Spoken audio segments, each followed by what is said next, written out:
Хүн хаанчлалын эрэнгүүд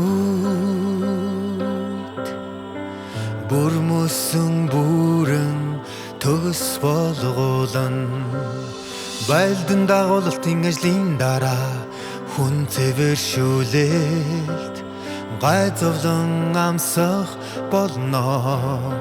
Энэ гайзовлонгийн үеэр ялангарч гэрчлэлдээ бат зогсож чадах хүмүүс бол эцэстээ бүрэн төгс болгох хүмүүс юм. Тэд бол ялагчд билээ. Тэд бол ялагчд билээ.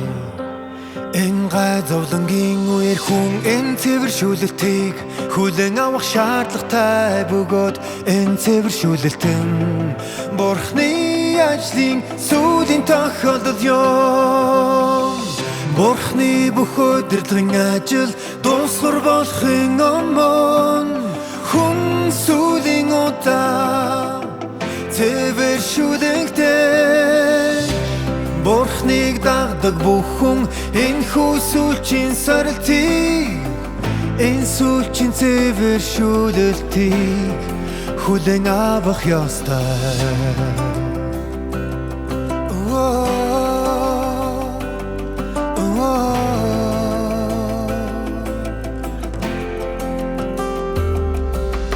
Гайзовлондон бай хүмүүс ариун сүнсний ажилгүй, Бурхны удирдамжгүй байдаг.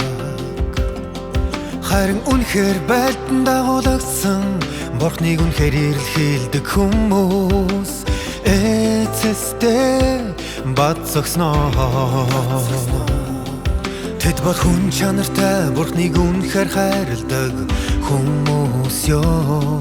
Бурхан юу ч хийдэг бай энэ ялагчд үзэгдлээс салахгүй бөгөөд гэрчлэлдээ бүтэлгүйгээр үнэнийг хэрэгжүүлсээр байх болно. Тэд бол эцэстээ үлэмж гайзовлонгоос гарч ирэх хүмүүс юм. Бурхныг үнэхээр дагдаг хүмүүс ажлынхаа сорилтод бат зогсож чаддаг байхад, Бурхныг үнэхээр дагдаггүй хүмүүс Бурхны ямар шалгалтыг тэсэн гарах чадваргүй байдаг. Эртөө хэзээ нэгэн цагт тэд хөднө, харин ялагчд хаанчлал үлднэ.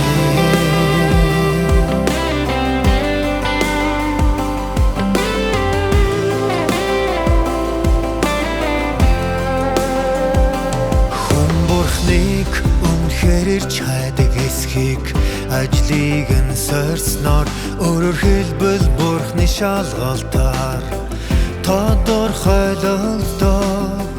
Хүн өөрөө юу гэж дүгнэхдээ ямар ч хамаагүй.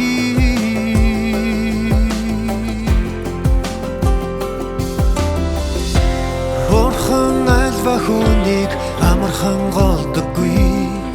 Түүний хийдэг бүхэн хүнийг бүрэн үнэмшүүлж чадна. Тэрээр хүнд үл үзэгдэх юмс эсвэл хүн үнэмшээргүй ажил хийдэггүй. Хүний итгэл үнэн хоол эсхэн баримтаар нотлогддог ба хүн үүнийг тодорхойлж чадахгүй. Будаа үрийн сүл болж чадахгүй. Үрийн сүл будаа болж чадахгүй гэдгээр эргэлзээгүй.